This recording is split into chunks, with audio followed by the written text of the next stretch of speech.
The following news flash is brought to you by the Lone Star Lowdown, providing your daily bulletins for the commodities market. Today in history, news updates, and the inside scoop into the tides of the alternative.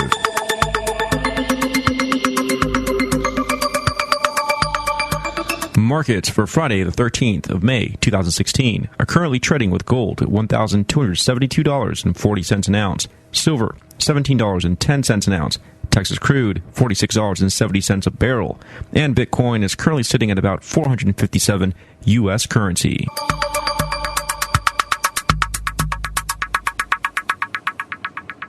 Today in history, the year 609. Pope Boniface I turns the Pantheon in Rome into a Catholic church. It was given to the Pope by the Byzantine Emperor Phocas.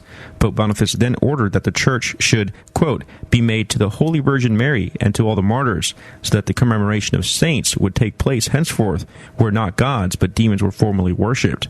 The rebranding of the Pantheon, today in history. In recent news, the Obama administration suggested today that public schools across the United States let transgender students use the bathroom in locker rooms that corresponds to their gender identity. The statement issued just days after the Justice Department and North Carolina mutually sued each other over their state law requiring transgender individuals to use the public bathroom that corresponds to the gender on their birth certificate. And though this push from the White House is not legally binding, since this issue has not yet been definitively answered by the courts, schools that refuse to comply could potentially be hit with a civil rights lawsuit from the government and even face a cutoff of federal aid to education. Texas's Lieutenant Governor, Republican Dan Patrick, said that the state is prepared to forfeit billions rather than to let the Obama administration dictate restroom policy for its 5.2 million students. Many other governors and state legislators have voiced similar concerns, calling this a blatant overreach of executive powers.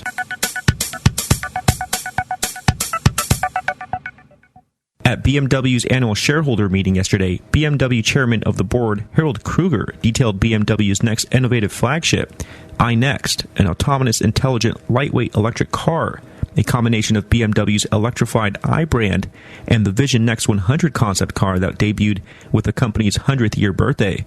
This sci-fi ride will be BMW's answer to the growing number of high-tech, luxurious electric vehicles, running up as the major challenger to Tesla. The Lone Star Lowdown is currently looking for sponsors. If you have a product or a service you'd like to advertise with us, feel free to give me a call at 210-363-2257. It's been Rick Rohde with your Lowdown for May 13th, 2016.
Welcome, everyone, to Nourishment for the Spiritual Warrior here on the Logos Radio Network, 89.1 FM in Austin, Texas. This is Ryan Muetzel broadcasting live out of the Brave Cave here at Brave New Books. My lovely hosts and friends and Nourishment Warriors are back in Australia. So we have Dr. Elisa Wampole, David Burke, and then I believe Andrew Lucky Chewy Lichtenberger is playing in a poker tournament. So we're hoping his luck stays with him for that. Yes, indeed. We are here in Sydney. Andrew's actually playing right now, so he may not make an appearance unless it's on a break for his game. But yes, we hope he does well. And Sydney's beautiful. This is my first time here. I've not yet been to Sydney until just this week. And it's a really cool spot. I am enjoying it very much. Yeah, Sydney is kind of unique as a country, a city within a country, because it is so close to the beaches. And you can go from the CBD, the middle center of Sydney, and Sydney, there's approximately around 3 million people. And in about 12 minutes to 20 minutes, you can be at the beach. And the beaches are rather beautiful. People very much have their lifestyles in Sydney influenced by the beach and the idea of being able to go down and experience nature, sit in the sun, regenerate, have a swim in the ocean, and after that, go back into the city where you're surrounded by cars, people, shops, stores, all the city life, but you have like this balance of nature versus the city. David, we only just got here a few days ago, so I have not yet been to the beach. But David, do they have sharks in the ocean here? Yes, there are sharks in Sydney. But people still go swimming? It's not too dangerous? Statistically, they tell you that it's a very low chance of being attacked by a shark. Have people ever been attacked by sharks? Yes. Me personally, I'm not a major avid person of swimming in the ocean. I like diving, because you can see better in the ocean. There's a joke that some locals in the surfing community, they call the people who ride the small board shark biscuits, because you kind of look like a turtle. But so many people swim in the ocean, the amount of shark attacks are very small. Personally, not really into that.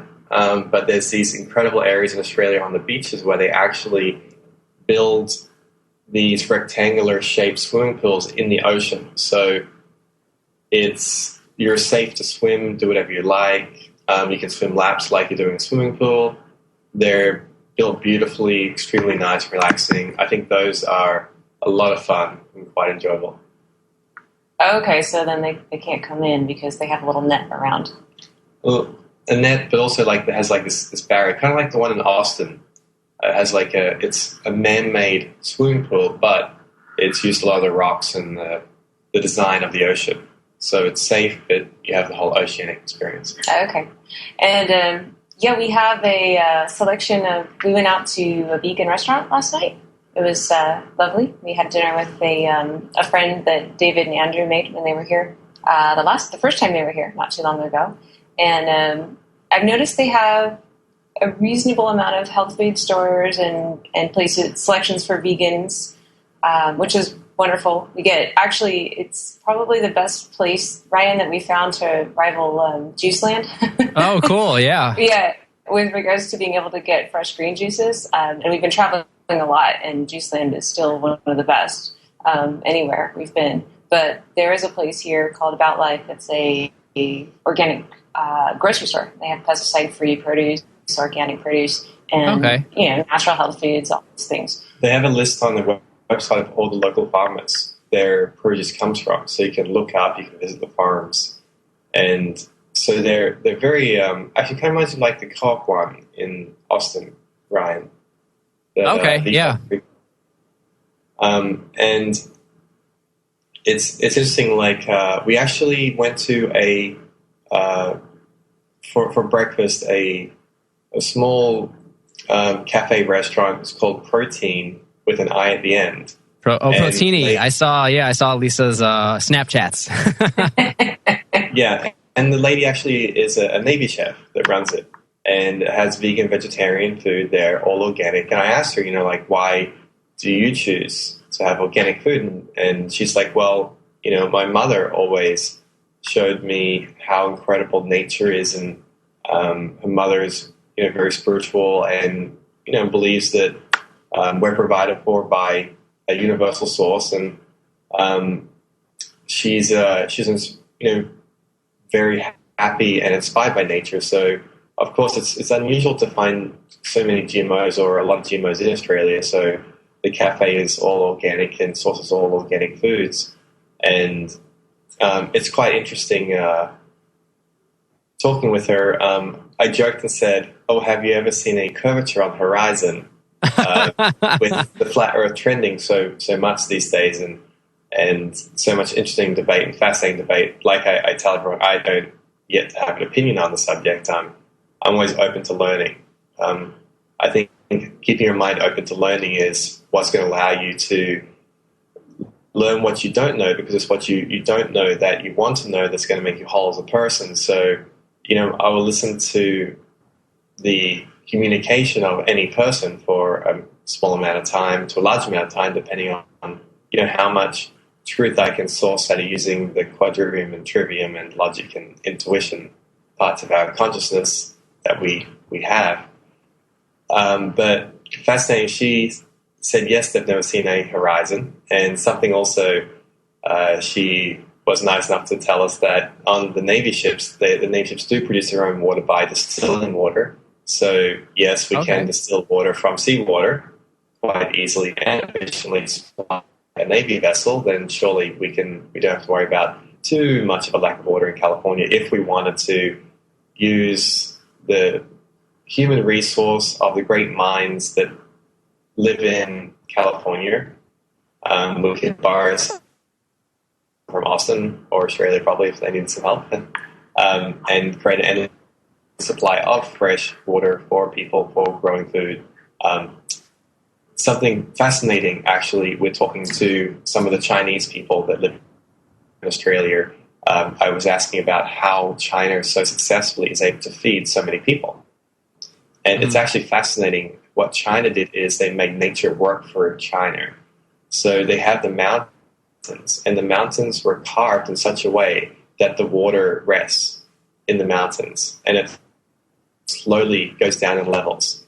And because the understanding in China is how water works, so when we talk about a lack of water in some of the perspectives we have with some of these, I think they tend to be extreme in their views. But when we ask other countries how they've created so much food, because remember China's population is in the billions, many Western countries are only in the few million or 100 millions.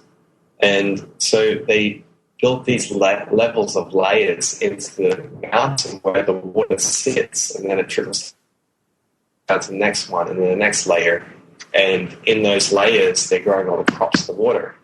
And then what happens is, because of the way the mountain is, the water goes down to the bottom, and then it's evaporated, but the water that's evaporated and pulled up gets caught in all the trees in the mountain. So the trees in the mountain, then the water runs down the leaves and branches and all these areas, and the whole cycle starts and restarts again.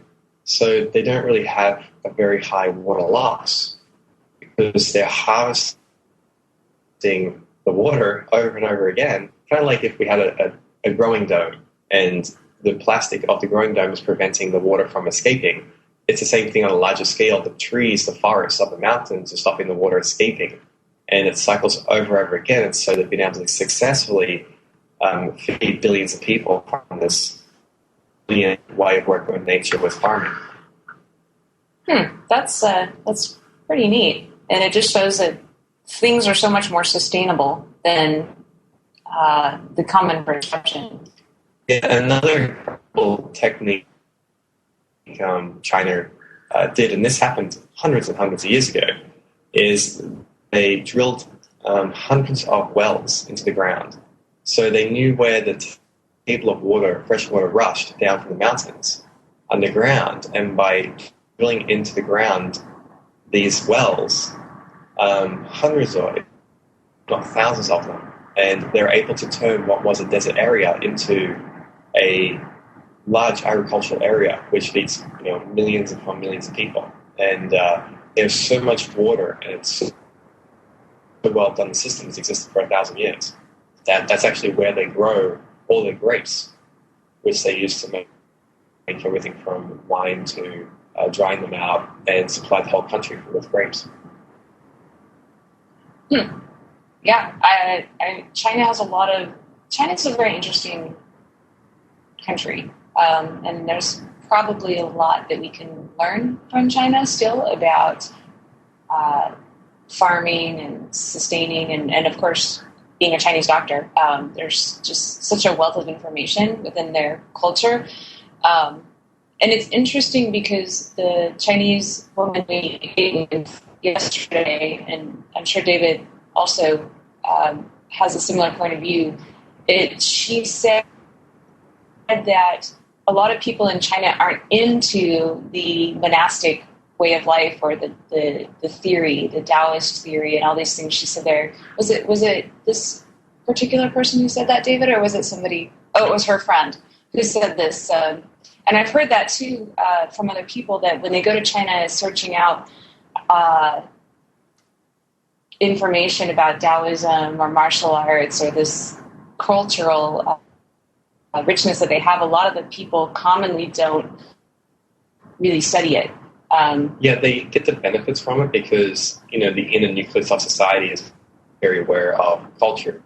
One of the great things about China is the family aspects in Chinese culture, where the family is very close together, and you could end up having a lunch or dinner with 50 of your relatives. But with our friend from China, we had lunch with, learning about the successful agricultural systems that China uses by using nature to work with it, not against it. They've removed lack. They have incredible amounts of food they can supply very affordably for their whole country, and it's just shows when you work with nature how successful you can be. And after break, we'll talk about some of the sustainable farming going on in India. And again, this is Nourishment for the Spiritual Warrior. Today is Sunday, May 15th here in Australia, and in Austin it's one day before. But hopefully we're going to have a wonderful show today, and we will be back right after this break. Thanks so much. Did you know that the Logos Radio Network is a truly listener-supported radio network? On top of the on-air talent, producers, and other hardworking individuals working behind the scenes, Logos Radio Network is kept on the air by the generous support of listeners like you. And we appreciate our loyal listeners making contributions every year in our annual fundraisers, which help keep the lights on and Logos Radio Network on the air. Head on over to logosradionetwork.com to make your contribution. Every $25 donation enters you for a chance to win prizes from Central Texas Gunworks. First prize being a Spike Skull lower receiver. Second prize being a Taurus Curve. 10 winners will receive gift cards from All About Vapor. And if you donate your $25 contribution early enough, you will also receive a complimentary jar of My Magic Mud. Donations by all major credit cards are accepted, as well as contributions by Bitcoin. The Logos Radio Network fundraiser now through March 17th. Head on over to logosradionetwork.com for more information and to donate to keep the Logos Radio Network on the air. Non-GMOsolutions.com is now a proud sponsor of the Logos Radio Network with promo code LOGOS. We thank you for the opportunity to be your source for New Manna Foods, the leader in high-quality food that you will truly enjoy. You'll find gluten-free options, and all products are free from high-fructose corn syrup, aspartame, soy, and MSG. Whether you're on a tight budget, looking for options to reduce food cost without compromising health, or securing long-term 25-year storable food for an uncertain future, then non-GMOsolutions.com is your common sense answer. Take advantage of a 10% discount with promo code LOGOS. No longer will you compromise taste and quality for full-term shelf life or eat poor quality food due to cost. Check out our FlexPay options and design a no-contract plan to satisfy your needs. Go to non-GMOsolutions.com today and get 10% off with promo code LOGOS. That's non-GMOsolutions.com with promo code LOGOS. This is the Logos Radio Network.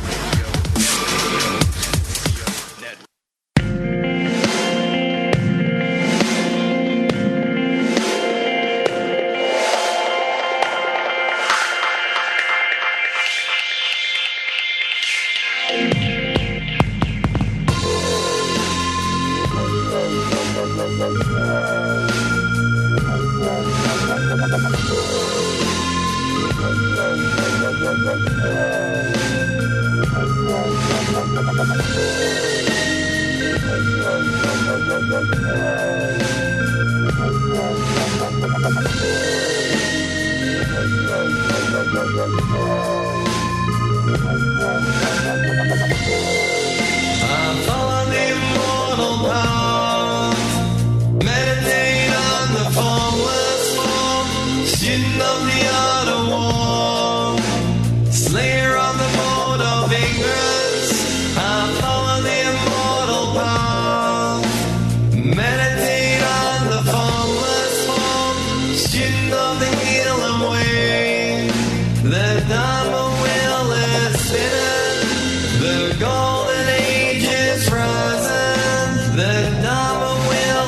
In my death is my beginning. In my beginning is my death. The circle of life is never ending. Each life journey on intention depending. Cultivate yourself and accept your eternity. Experience your bliss through the simple maturity. The angel of death came my way. Had some advice to say. When you dream, you still see. No time. Welcome back to the show, everyone. This is Ryan Muetzel here in Austin, Texas. And we have Dave and Elisa in Australia. How's the weather out there? Hello, everybody. Welcome back to the show.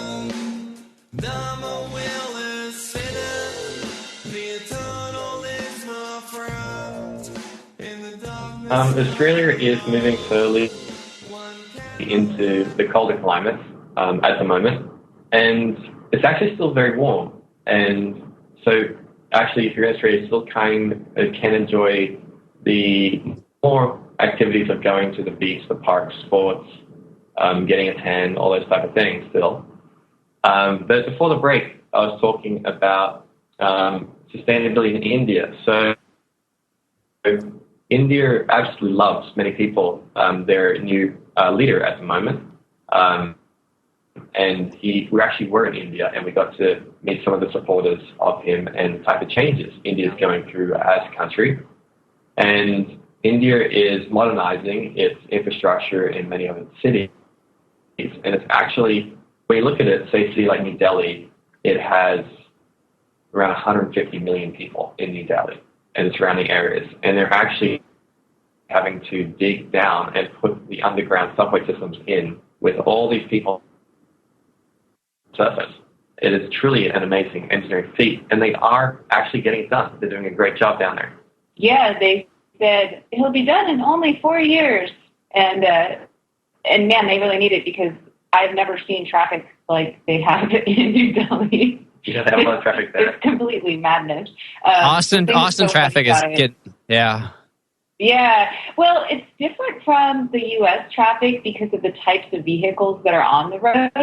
Because not only are there cars, but there's people helmetless with motorbikes, and it's like mom, dad, and the baby are all sitting on the motorbike, and then you have someone carrying a block of ice on their head, and then someone with a bicycle carrying like pipes, and then somebody else riding a cow down the road, and I've seen elephants walking down the road. Wow. And camels, and then just the people are walking straight into the traffic, and just it seems narrowly missing getting hit by a car, but somehow it all kind of flows together. Yeah, it's like an organic chaos. The people there worked out how to integrate all of these many facets, and they do a great job. I didn't see any major accidents the whole time I was in India, so however they're doing it, it is working. And but with in India, the government also is very pro agriculture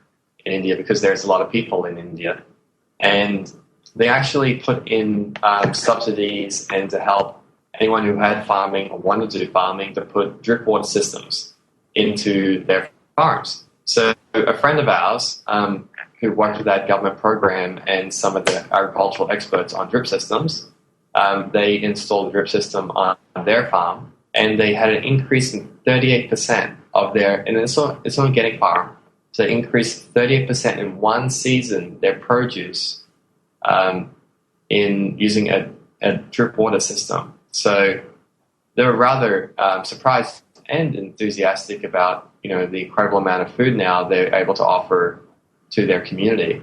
And it just shows you how simple some of these food solutions are.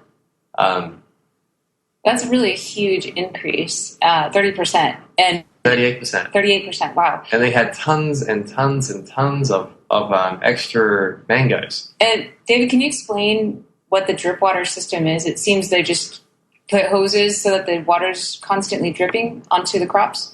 Yeah, exactly. Remember, when we look at the Chinese system for feeding billions, it's about preventing water loss or just So the dripping system is just like many people, like when I was a kid, I had a drip system for growing orchids because for me, it was deemed necessary to learn how to grow orchids. I'm still trying to work out why, but fascinating. Orchids, how they have male and female parts, and you can grow them, and how they hang from. You can hang them, and they're actually not in the ground. They grow amazing, have beautiful flowers. But for growing as a kid, you run a plastic pipe, and that plastic pipe, you put holes in it, and in those holes, like this, they look like little screws, and it allows the water to drip out. And you can actually, by the screw on top, you can decide how much water drips out of the dripping system. So when you're letting small amounts of water drip very close to the root system areas, the actual branches of the tree itself is going to help stop some of that water being evaporated. And also, because of the amount of water, it's going into the soil and it's a lot less being evaporated and lost. So you increase hugely the amount of water and its efficiency of how it's used by the plant to grow. And you extremely reduce the amount of water that's evaporated. So the results that our friends in India are getting with their farms, it's been done for centuries, this dripping system, but it's incredible that a person in government, and I very much see why so many people do love their leader at the moment in India, has gotten behind encouraging people to grow food, encouraging people to become sustainable, and encourage large-scale organic farming, because India has grown food organically and clean food, for centuries for more people that live in large Western populations. You combine the whole of the US and the EU, and India could still supply more food than is needed for that size population. I mean, that's how simple it is. But it's really because when you look at India as a country with its spiritual faith, they do very much see their interpretation of God being perfect, being loving, supplying them with what they need. They are a vegetarian-based society in their spiritual beliefs, and so they are quite easily able to supply their population with food. And it's, when you have the grace of being able to see how a population can supply abundantly all people in your community and your country with food, if the restrictions of excessive tax, of special interest for technology, of insane control over water rights, where it's so impossible in many places, unfortunately in the West and in California, restrictions coming in areas of Oregon on the use of water, which is provided for us, everyone, before we got here, and it falls from the sky. It's not, no one's artificially creating it. And when you look at the systems of India and China and some of the incredible sustainable water systems in Australia they have for growing food, you really see that there's absolutely no reason for any lack of water or food. It's a functionality technology restriction that's being leaned on very much so by, one might say, special interest groups. One thing that's really interesting about having the opportunity to travel around the world in all these different places is we meet so many different types of people, and we observe so many different types of cultures and what works and what doesn't. And even traveling to Australia, so we meet someone from China. Because China and Australia are relatively close in proximity, there's a lot of Chinese people here. And it's really amazing to compare the different types of cultures, how they support themselves, the taxation, the farming. It gives you an insight into what works and what doesn't. It's very interesting. But we will be back right after this break. Hang tight, everyone. We all know smoking is bad, but new evidence shows babies whose fathers smoked around the time of their conception have an increased risk of developing childhood cancer. I'm Dr. Catherine Albrecht, back with details in a moment. Privacy is under attack. When you give up data about yourself, you'll never get it back again. And once your privacy is gone, you'll find your freedoms will start to vanish too. So protect your rights, say no to surveillance, and keep your information to yourself. Privacy, it's worth hanging on to. This message is brought to you by StartPage.com, the private search engine alternative to Google, Yahoo, and Bing. Start over with StartPage. Smoking kills. It's no secret, and we've all heard the health warnings. But did you know that tobacco could also kill your unborn child? Australian researchers found that although mothers smoking did not increase their children's risk of getting cancer, kids whose fathers smoked around the time of their conception were more likely to develop acute lymphoblastic leukemia, or ALL, the most common form of childhood cancer. And the more dad smoked, the greater the risk. If dad smoked a pack a day, his baby was 44% more likely to be diagnosed with the disease. So papas, consider what you're doing to your unborn kid before you light up. I'm Dr. Catherine Albrecht for StartPage.com, the world's most private search engine. HempUSA.org has moved and expanded its operations for faster worldwide shipping. Our product line has grown from 5 to nearly 100 items in less than 5 years. Our food has grown naturally, always chemical-free, not found in stores. Great for daily intake and perfect for your emergency storage shelter. Call 908-691-2608 or visit HempUSA.org and see what our powders, seeds, and oil can do for you. Rule of Law Radio is proud to offer the Rule of Law Traffic Seminar. In today's America, we live in an us-against-them society, and if we the people are ever going to have a free society, then we're going to have to stand and defend our own rights. Among those rights are the right to travel freely from place to place, the right to act in our own private capacity, and most importantly, the right to due process of law. Traffic courts afford us the least expensive opportunity to learn how to enforce and preserve our rights through due process. Former Sheriff's Deputy Eddie Craig, in conjunction with Rule of Law Radio, has put together the most comprehensive teaching tool available that will help you understand what due process is and how to hold courts to the rule of law. You can get your own copy of this invaluable material by going to ruleoflawradio.com and ordering your copy today. By ordering now, you'll receive a copy of Eddie's book, The Texas Transportation Code, The Law versus the Lie, video and audio of the original 2009 seminar, hundreds of research documents, and other useful resource material. Learn how to fight for your rights with the help of this material from ruleoflawradio.com. Order your copy today, and together we can have the free society we all want and deserve.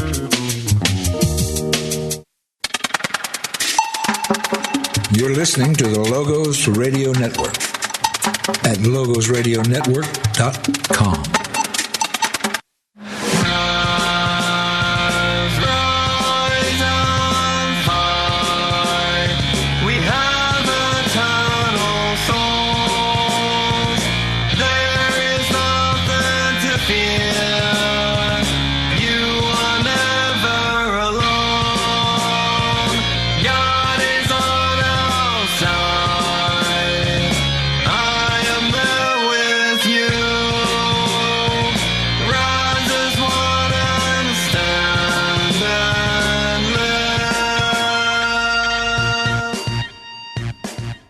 Welcome back, everyone, to Austin, Texas, here on Nourishment for the Spiritual Warrior. And we've plugged Australia into Austin, Texas. And we were talking a little bit on the break about how apparently there may be some misconceptions going around in different parts of the globe, which may or may not be flat. See our show a few weeks ago for more on that information. But, apparently there may be some propaganda going on from certain cities in the U.S. telling people not to deal with Texas and to deal with them, those cities, possibly maybe because they're failing and everyone's leaving certain cities in the U.S. and coming to Texas. So I think, Dave, you had a little bit more insight into that too as well. Yeah, because, for your listeners, I was born in Australia. And I got to spend time in the US where I went to school, etc., and did worked in California, in Los Angeles, and then I also spent time in Austin. I spent time in other cities, Las Vegas. And so I got to see the great things about each area and also seeing the things that aren't so great. And I can, and so having the experience of that, the empirical experience, and I love Texas. I love Austin. I love Dallas, I love these areas because it's so business friendly. The red tape is very small. Local family businesses do a great job. I found Austin to be one of the most incredible pro small business places I've ever seen in the world. And also found Austin and Texas itself to not be what was claimed by many people to me in California. They would say, you know, it was interesting. My friend who was my mentor, who was a senior VP of corporate law for a major U.S. company, Fortune 500 company, he was from Texas. And he was one of the nicest, wonderful people I ever met in California. Actually, he was probably my best friend in California. And he, I always found it fascinating that he was so nice and such a nice, wonderful, giving person. And he was from Texas. And many people from California told me, don't go to Texas. They're all racist there. They're bad people. Don't trust them. All these type of generalized defamatory statements. And I never really understood why. And because everyone I met from Texas, not everyone was, I'd want to have them over for dinner or lunch, but many of them were very nice, polite, wonderful people. And I was more and more became fascinated about Texas, so I went to take a look for myself with Dr. Elisa. And we were just amazed. It was the opposite to what we were told by many people. And being in Sydney, Sydney is heavily influenced politically by a lot of US groups, and it's kind of interesting. You know, we have a lot of this groups that are, one would say, you know, they support these democratic, liberal, minority, I think, extreme ideas. A lot of these business groups that are and people conversations in Sydney, and some of them might not even be aligned with whatsoever the Democratic parties. They're just individuals that run businesses, or are just individuals from areas that aren't Texas. And so what I'm running into in Sydney is that I'm talking to local people in Sydney, and they're informing me that, I tell them, like, I love Austin, I love Texas, great places, people should visit there. And they're like, we heard that everyone in Texas is racist.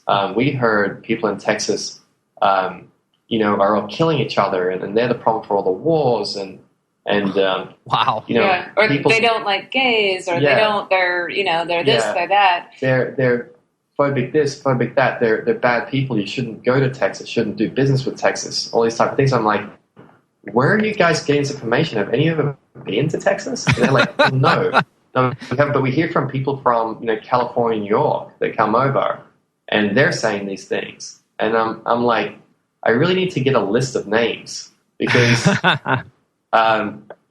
like saying such defamatory things about and generalizing everyone in Texas, it's just horrible. And Australia is a major trading partner of the United States, and more and more we're talking with people, it seems to have some type of a business reasons to it. So you'll see in Australia we have shipping set up where Australia has some incredible shipping rates from the US, because Australians do love things made in the United States, and they love to consume and import those things. And so it's a $1 billion industry. So what I think needs to happen is Ryan, we need to communicate to the Austin's business network, and we need to put together a website, a information flyer, things of people in Sydney and Australia, especially tourism, and communicate to them the Texas that you and I both know, that Elisa knows, that people who are good people in Texas know. And we need to take the information directly to people who are saying defamatory, incorrect statements or journalistic statements about people in Texas businesses, and we need to give Australians the opportunity to purchase from Austin businesses, Texas businesses, and it's it's incredible. Like, there's advertising everywhere to travel to New York and California. You know, I know some good people from New York and California. This isn't about like New York versus California, California versus Texas. This is about individuals that may have business interests, that may have political bias, that may have want to make money from tourism, that communicating to Australians and them telling me, we're not going to go to Texas, Texas is racist, or Texas people are dangerous, or they're bad people.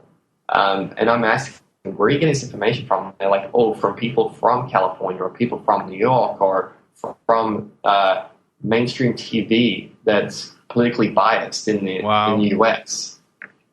It's affecting the bottom line and the opportunities of both people in Australia, both people in Texas, and maybe other states too. And it's also doing harm to people in California. It's doing harm to people in New York who are good people, because they don't need to put someone down erroneously, or a whole city or a state down erroneously to get ahead.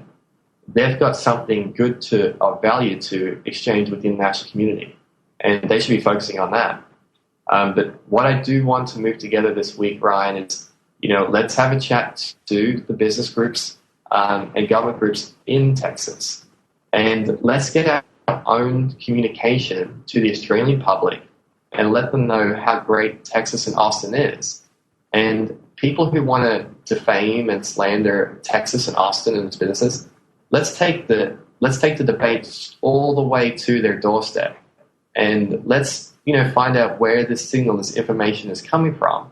Because I can tell you, and I'm sure many people can, from living in Austin, Texas, it's a place of individual rights, and it's a place that if you want to pursue your individual rights, you have a greater chance in Travis County, in Austin, in Dallas, of pursuing your individual rights than many areas around the world. And being in, it still has as many problems with, we have some special interest groups. We have, it takes forever to get permits in Austin, just like it is in many other areas. But, people in Austin are like great, good people, and small business, family business in Austin, and even larger businesses. Some of them are incredible businesses and do a great service to the U.S. and can do a great service to the international community. And being defamed and marginalized and using these type of high school bully techniques to try and prevent them from this billion-dollar industry in Sydney of tourism, of trade, of education, of just cultural exchange, it really needs to be shut down. We really need to get organized with this, because I just want to see people be able to have their individual choices and rights to choose what's best for them. Do you think it's just a really old stereotype that still exists about the Texas rancher who's, I don't know, living out in the middle of nowhere, not in touch with modern society? I think stereotypes are propaganda. They come from interest groups wanting to marginalize someone else for them to be able to be in the spotlight. Yeah, I agree with you there, for sure. All right, so, coming up to our break here, so we'll get more here into how you can, correctly provide information across the world here after the break. My name is Jessica Armand. I'm an activist, a GCN listener, and mother of 3. Our drinking water and food are filled with fluoride and other contaminants that harm our teeth and gums. To protect my family, I created My Magic Mud, an all-natural teeth whitening and strengthening remedy. My Magic Mud is a soft powder that polishes your teeth, reduces sensitivity, and removes harmful toxins from deep inside your mouth. You deserve a bright, healthy smile. Visit mymagicmud.com and get yours today. That's mymagicmud.com. Hi, this is Kurt Hildebrand. I've been using Magic Mud for a while now, and I just can't believe how much healthier my teeth and gums feel. I love the product. This is Anna Martin, the Libertarian Homeschooler. I homeschool, so I drink coffee. And I drink coffee, so I use Magic Mud. It gets my teeth really clean. Give it a try. This is John Bush of the Liberty Beat. My wife and I use My Magic Mud because it brightens our smile, and our daughter uses it because it makes brushing fun. To get your can of My Magic Mud, go to Brave New Books or order it online at mymagicmud.com. Are you the plaintiff or defendant in a lawsuit? Win your case without an attorney with Jurisdictionary, the affordable, easy-to-understand 4-CD course that will show you how in 24 hours, step by step. If you have a lawyer, know what your lawyer should be doing. If you don't have a lawyer, know what you should do for yourself. Thousands have won with our step-by-step course, and now you can too. Jurisdictionary was created by a licensed attorney with 22 years of case-winning experience. Even if you're not in a lawsuit, you can learn what everyone should understand about the principles and practices that control our American courts. You'll receive our audio classroom, video seminar, tutorials, forms for civil cases, pro se tactics, and much more. Please visit ruleoflawradio.com and click on the banner or call toll-free 866-LAW-EASY.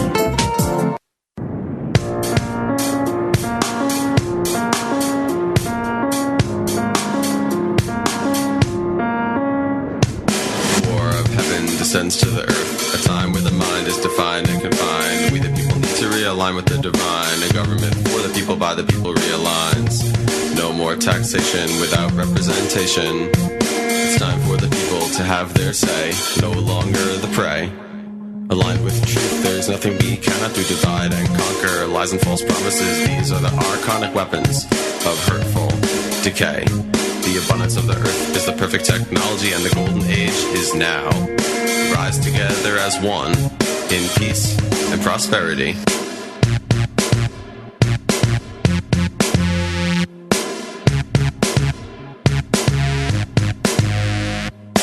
The archons are hacking the bio-internet, and the false light is blinding.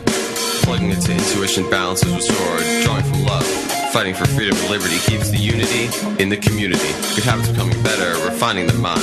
Accepting divine impunity, we rise as one in unity. Life is a circle, life is eternal. The ancient wisdom opens the way.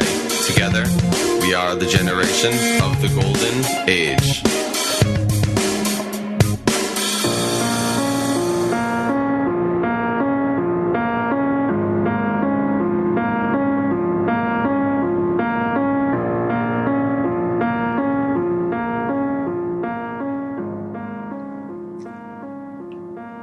Hello, and welcome back to the show. This is Dr. Elisa. I'm here with David Burke, and Andrew Lucky Chewy Lichtenberger is at the moment playing his online poker tournament. So we'll send him some good energy and hope he has a great result today. We'll see how he goes. And just for the break, we're talking about the relationships of Australian cities such as Sydney and Melbourne and the US. And I was going into the unfortunate experience I'm having of hearing the smear of Texas and Austin and Dallas and Fort Worth and these places by, it seems to be erroneous information being given to Australians from people who may have, special business interests, wanting people to use their business services in other states that aren't Texas. And so a smear has gone on saying Texas people are either racist or they're anti-science or they're anti-social, all these unfounded, made-up, inflammatory, devious statements. And when I ask people where these are coming from, they're saying, well, it's coming from people from, say, New York or California or this business group or that group, or it's coming from mainstream media. And it's disgusting because Austin and Texas people are, many people there are incredible. Many people have great, innovative, cost-effective businesses, and Australians consume huge amounts of Australian goods. And I have talked to some Australian businesses, and they specialize in shipping. So they're able to bring U.S. products to be able to be sold in the Australian market. So how they work is they have an office in the U.S., and that office there, the purchase made of U.S. goods, and then they're shipped directly from there to people in Australia. And this is a billion-dollar industry. And we are going to open the door for Texas business owners to be able to begin getting their their products, their offerings to the people in Sydney. I'm appalled by this type of smear that I've run into, and like I told Ryan, we need to put together an information packet, because people should visit.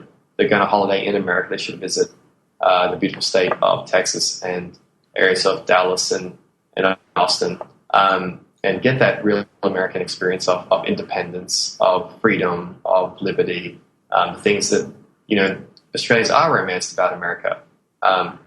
And of sports. Australians love sports, and we all know Texas is incredible at sports. And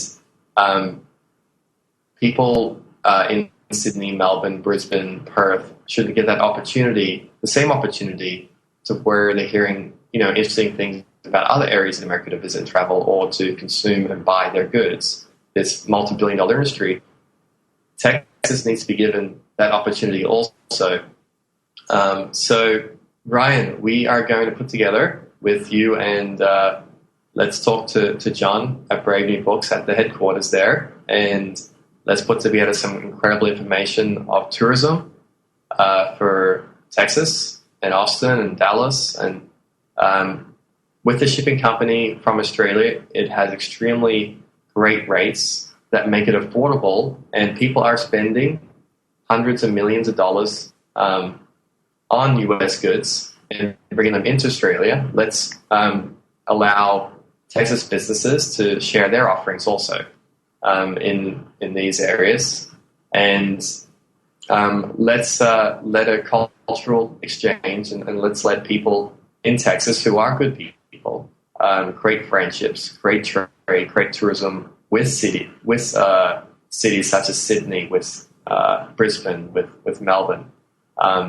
And let's end this smear of good people in the great state of Texas. Actually, Ryan, when we've been traveling around, I've heard David say, and I tell people all the time too, they're like, you got to visit Austin, because we ask them, have you been to the U.S.? And a lot of people have been to California and New York and these normal places, and they go, I'm sorry for them. Yeah, I know.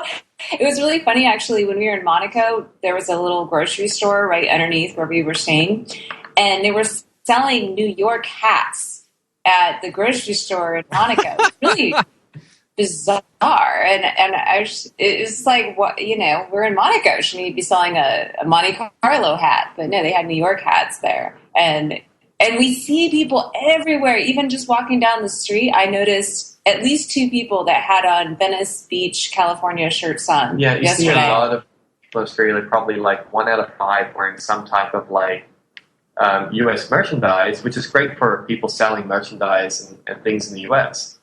But they're, like sports people like to wear a Venice Beach one.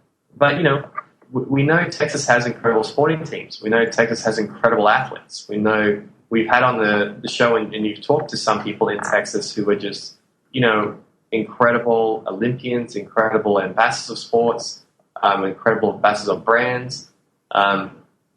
If we need to let Australians know the great spirit of Texas that I've got to know. Like, the reason we have the Austin Universe Fitness Show in Texas is because of the great spirit of the people in Texas. And let's get together with our minds, and let's get a nice radio podcast signal going into Sydney and Melbourne with our friends. We've got some great friends that are in the Navy and Army of Australia that are really excited to come and visit Austin, Texas, and really excited to begin bringing in some of the raw vegan superfood options that we have with our Austin, Texas company there. And they're really interested also in some of the type of books and the information that stores like Brave New Books have. They're really interested in some of the types of sporting events, because Australians love sport, that go on in Texas. They're very interested in the idea of bringing over some of the bands from Austin, Texas to have concerts in Australia. Mm-hmm. And Austin, Texas has incredible bands. And I know we're going to be doing a concert this year, Ryan, and putting together some how's the agenda going on? That we've got some e-game ideas, we've got some concert ideas. We'd love to put together a sister event, I think, in Sydney and Melbourne. It'd be a great way for culture exchange in Texas. Oh, absolutely. Yeah, I think that would be a great idea. That's the Austin Universe show Dave is referencing, and looks like it's going to be between August 19th through the 28th, with the main show being August 27th, and looking to have that at the Leduc Arena there at the Travis County Exposition Center. So stay tuned for more information about that. And basically every kind of sporting event that you could imagine, we're planning on having, everything from fitness and figure and bodybuilding to powerlifting, Olympic lifting, strongman competitions, jiu-jitsu, maybe some MMA and boxing and some aerial acrobatics, a lot of yoga, and combine that with music and movies and the esports, as Dave mentioned. And I think we should have a pretty exciting time there in August. Yeah, I agree, Ryan. And also, on the Texas end, can we have you check in? I know they're passing a law in Texas that Texas will be able to start exporting its oil. And if we know that Texas is exporting its oil and its oil is available to purchase for Australian companies, I will do my best to share the information with government while we're here in Australia and large businesses in Australia to have the opportunity to be able to also see the type of offerings that the Texas people are offering with their oil sales. Yeah, that's definitely a good idea too. So hopefully by then too, we'll have all of the veggie cars up and ready. So we'll be able to have a fleet of cars running on vegetable oil, which is a very interesting oil alternative. Yeah, exactly. I mean, there's so many incredible energy ways to propel things in motion.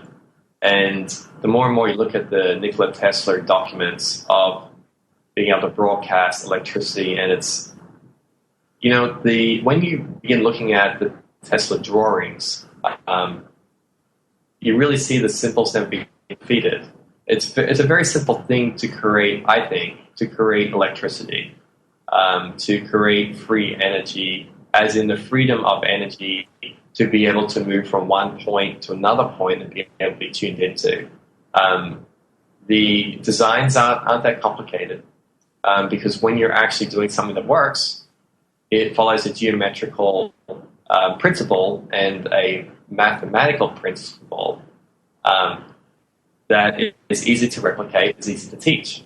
When we get into hocus pocus mathematics and theories of theories upon theories of calculus of theories, that, as Nikola Tesla pointed out, we have people pushing theories and theories upon theories, but they're not really doing true scientific investigation, not really doing true science, where you see how many real things Tesla built and made and created that are functional, that are useful. By its functionality, by its ability to be replicated, its science speaks for itself, its theory speaks for itself in Tesla's work. When we get into some of this hocus pocus physical sciences of the theory of this, the theory of that, they're not practical, they don't have functional use, and we're not being able to replicate and actually use those theories to create things that are of use. And maybe there are a few things that have been created, but I have yet to find anything. Yep. But I Very found cool. so many ways that... We'll get into that more after the break.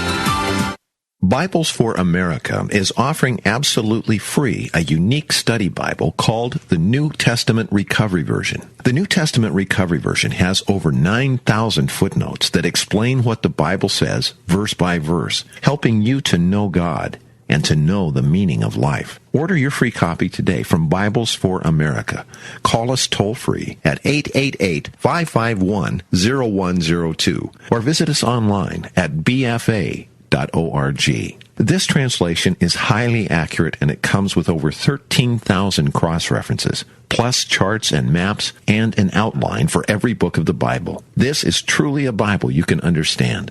To get your free copy of the New Testament Recovery Version, call us toll-free at 888-551-0102. That's 888-551-0102. Or visit us online at bfa.org. Live Free Speech Radio, LogosRadioNetwork.com.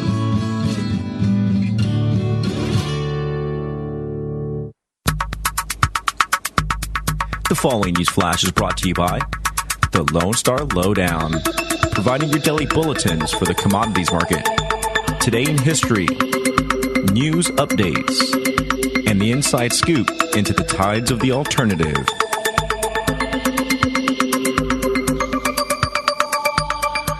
Markets for Friday, the 13th of May, 2016, are currently trading with gold at $1,272.40 an ounce, silver $17.10 an ounce, Texas crude $46.70 a barrel, and Bitcoin is currently sitting at about 457 U.S. currency.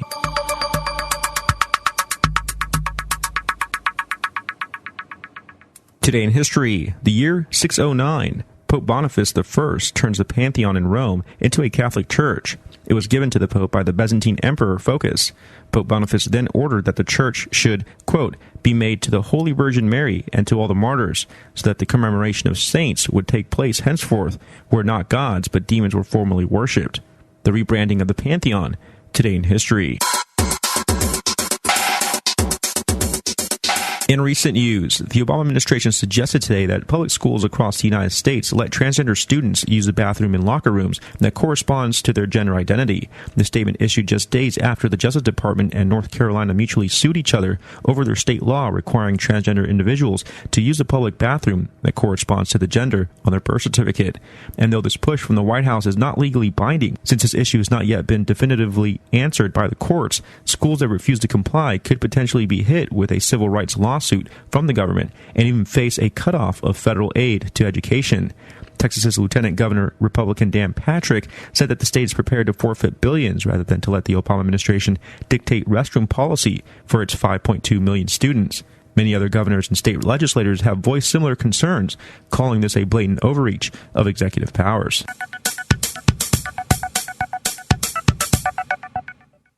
At BMW's annual shareholder meeting yesterday, BMW chairman of the board, Harold Kruger, detailed BMW's next innovative flagship, iNext, an autonomous, intelligent, lightweight electric car, a combination of BMW's electrified i brand and the Vision Next 100 concept car that debuted with the company's 100th year birthday. This sci-fi ride will be BMW's answer to the growing number of high-tech, luxurious electric vehicles, running up as the major challenger to Tesla. The Lone Star Lowdown is currently looking for sponsors. If you have a product or service you'd like to advertise with us, feel free to give me a call at 210-363-2257. It's been Rick Rohde with your Lowdown for May 13th, 2016.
Welcome back to the show, everyone. Here after the big break, we are here on Nourishment for the Spiritual Warrior for another hour, 2 to 4 p.m. Central Time here in Austin, Texas.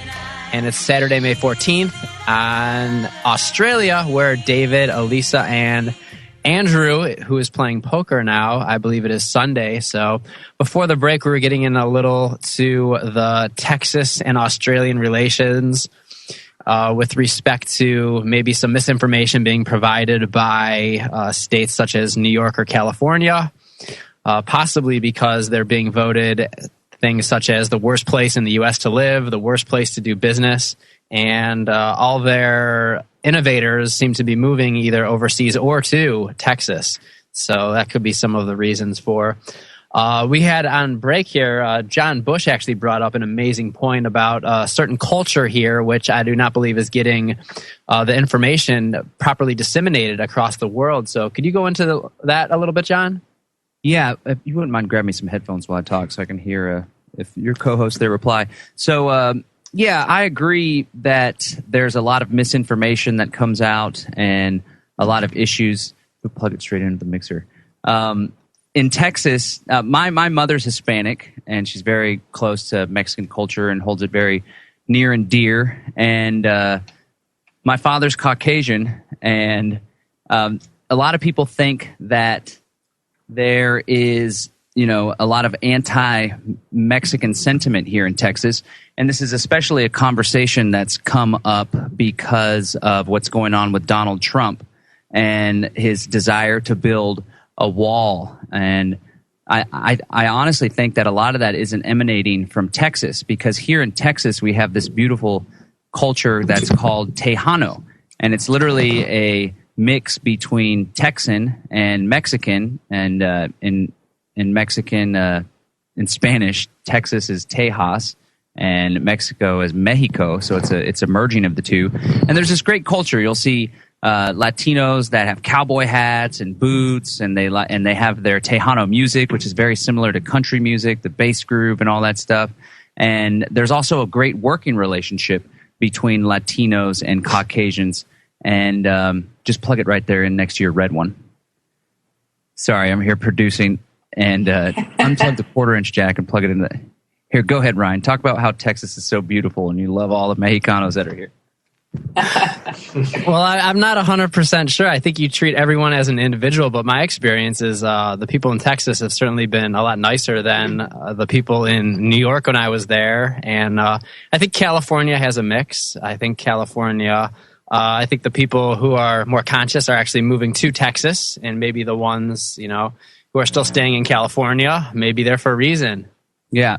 So I got the headphones on now so I could hear David and Alyssa. So yeah, the culture is there. It's called Tejano, and there's a Tejano music, there's a Tejano vibe, and I think there's a strong work ethic. And there's a lot of Texan Caucasian contractors that hire a lot of Mexicans to do the labor. And there's this whole they're taking our jobs. Mexicans are lazy, they're drunks. But in reality, Mexicans, immigrants, whether they're here legally or not, are very hard and loyal workers. And if anybody's in the construction business, they know that. And I just take offense to the whole "they took our jobs" thing. I guess They took our jobs. They took our jobs. I guess I never experienced having a job, being in a job market for physical labor where there's a lot of competition. But I honestly feel like if you really want the job, you got to go out and fight for it. And something that I've noticed, there's a lot of homeless people around Austin, and I never see any Mexicanos sitting there asking for money. They're the ones that are out there doing the quote-unquote grunt work. It always That's interesting. Seems to be older people that are drunk. There's a lot of veterans. There's a lot of people that are down on their luck, but I never see Mexicans out asking for money on the street corners because they're out working hard to provide for their family. Yeah, that's 2 pesos. Information, John, and I know that our, unfortunately, listeners in Australia and people in Sydney, they are good people. Many of these people that I talk to, and many of them have never even traveled to the US, and they're getting these opinions formed. And when I ask them where the opinion come from, it's information they're being given. So I'm really looking forward to sharing a lot of the Brave New Book message, getting that signal out there, the libertarian signal out there, the good Texas vibes out to Australia, so we can begin a communication and we can begin getting more tourism, more trade, more opportunity between the two countries, because Australia is a very special place, and Austin and Texas and Dallas and Texas is a very special place. Yeah. Yeah, one thing I must say... Oh, go ahead, John. I was going to say that there seems to be some similarities with the whole rugged individualism and the do-it-yourself and the kind of open range mentality. There's a lot of space. There's a lot of space for people to make their own, to homestead and to really do their own thing. And I think it is a big misconception that Texans are racist and nasty, because I've traveled all around the country, and Texas, by far, the strangers, people that you don't know, are the most polite when it comes to opening doors, a tip of the hat, talking to strangers in a line. When you go to New York City or California or other places, it is not the case. People, you say hello to people, and oftentimes they ignore you. Here in Texas, people go out of their way to say hello and to just make people feel welcome, especially out of towners. That is so true. When I went to Texas, for one of the first times I was there, my car broke down, and at least actually I ran out of gas. The gas gauge was broken, but at least 5 people stopped and asked if I needed help, and I was kind of amazed because that wouldn't happen in California. Yeah, I'll give my true story. So when I was in Los Angeles and working on film, my car broke down, the car that I borrowed from a friend. It's an old Lincoln.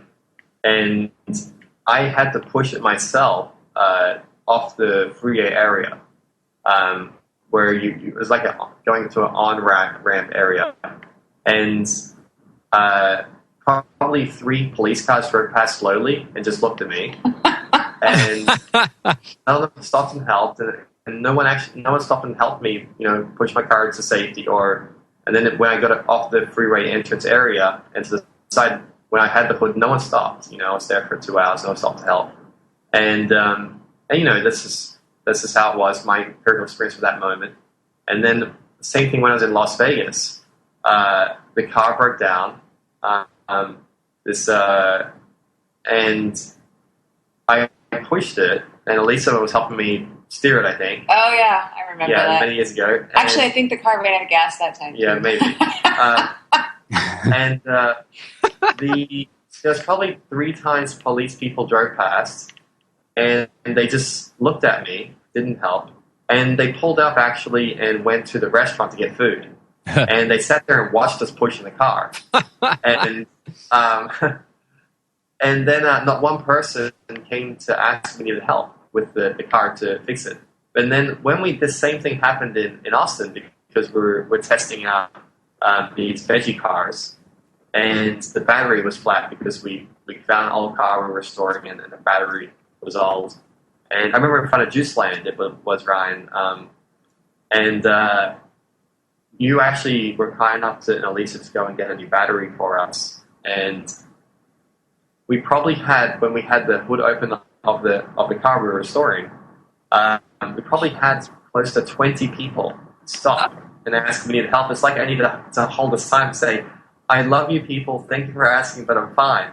Yeah. And when the battery arrived, I didn't even I remember that. myself. There were 2 guys that already had grabbed the battery. They just took the battery. We're like bringing the battery, and these guys just took the battery. Here, we got this. We put it in, started the car up, and like, you're ready to go. Yeah. It's like, they're fired up.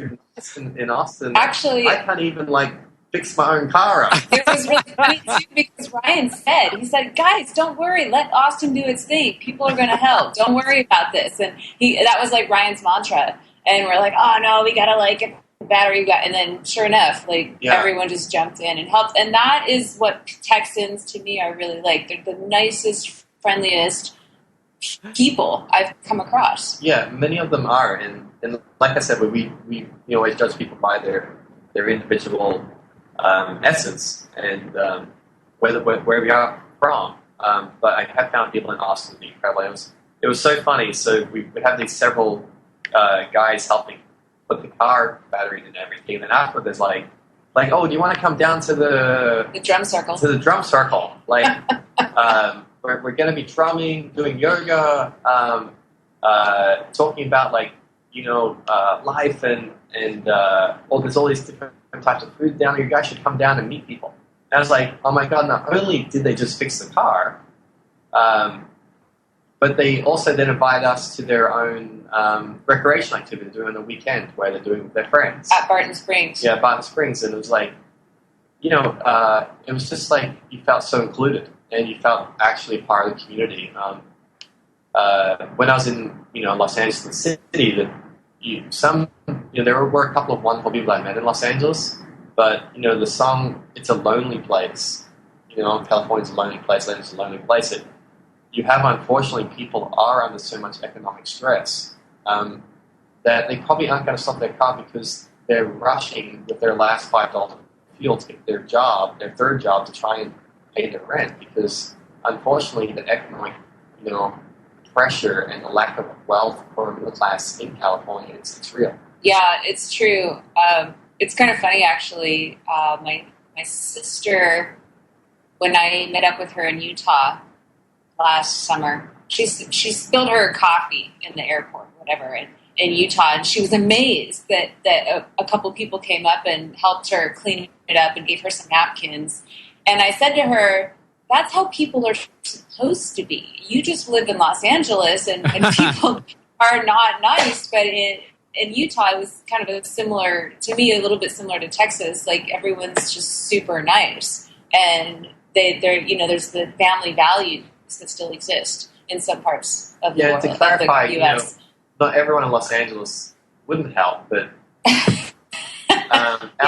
Well, that is funny. I noticed the same thing in Iceland too, funny enough, because I remember one day where it had that crazy snow, if you guys remember, and I was waiting. Elisa got stuck a couple times driving in the snow.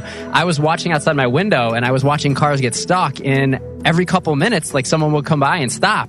And every time a car got stuck, it wouldn't take that long before someone they stopped to help, which I thought was hilarious. And none of these people knew each other, I don't think. So it's kind of funny how you see the same thing kind of there in Iceland, which is very similar to Austin, from my experiences. So we'll get into this a little bit more here after the break on Nourishment for the Spiritual Warrior.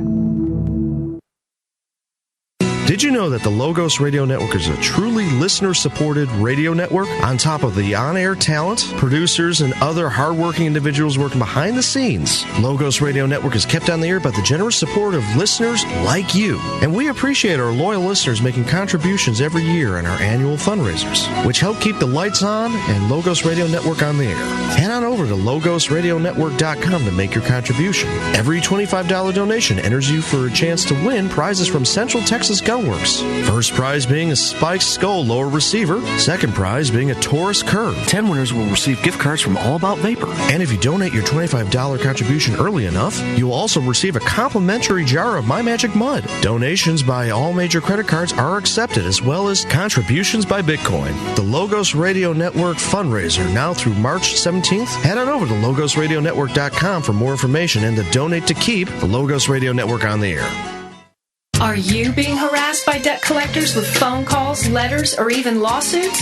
Stop debt collectors now with the Michael Mirris Proven Method. Michael Mirris has won 6 cases in federal court against debt collectors, and now you can win too. You'll get step-by-step instructions in plain English on how to win in court using federal civil rights statutes, what to do when contacted by phone, mail, or court summons, how to answer letters and phone calls, how to get debt collectors out of your credit report, how to turn the financial tables on them and make them pay you to go away. The Michael Mirris Proven Method is the solution for how to stop debt collectors. Personal consultation is available as well. For more information, please visit ruleoflawradio.com and click on the blue Michael Mirris banner, or email michaelmirris@yahoo.com. That's ruleoflawradio.com, or email michaelmirras@yahoo.com to learn how to stop debt collectors now.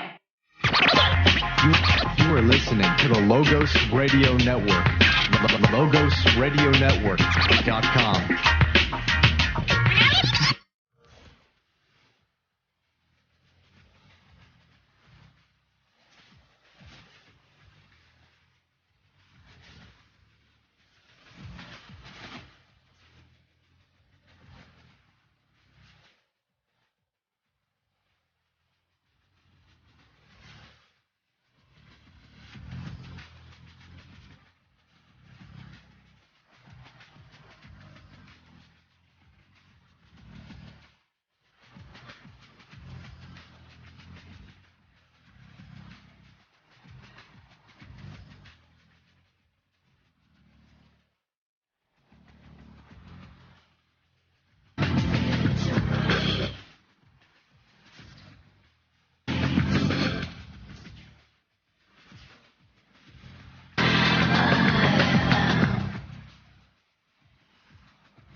Welcome back to the show, everyone.